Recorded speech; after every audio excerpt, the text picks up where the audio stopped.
જામનગર શહેરમાં 31 જુલાઈ સુધી પાણી વિતરણ કરી શકાય તેટલો જથ્થો ડેમ સાઇટ ઉપર ઉપલબ્ધ છે.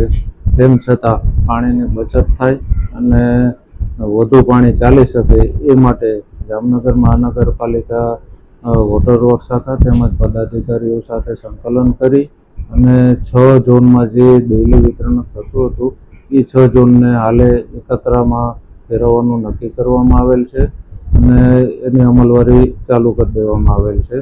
આ પાણી વિતરણ એકત્ર કરવાથી પહેલાં જે ડેઇલીમાં 25 મિનિટ આપતા હતા એના બદલે એકત્રમાં 45 મિનિટ, એટલે પાણીની બચત 6 થી 7 MLD થશે. તેમજ મિલિટરીને જે પાણી આપીએ છીએ 10 MLD, એમાં 2 MLDનો કાપ મૂકી 8 MLD પાણી આપશું. કુલ 7 થી 8 MLD 10 MLD સુધીની બચત કરી શકાશે. એ પાણી 10-15 દિવસ વધારે ચાલી શકે એવી શક્યતા છે. અને જો 31 જુલાઈ સુધી વરસાદ ના આવે તો પછીથી આપણે સૌની યોજનાથી ડેમ ભરવાની માહિતીનું આયોજન કરેલું છે.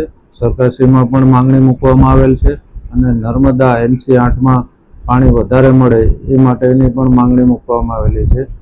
જેમ જેમ ડેમ ખાલી થતા જશે તેમ નર્મદા NC8માંથી અથવા સૌનેથી જેમાં પાણી વહેલું મળે એ મુજબ આગળની કાર્યવાહી કરતા જશું.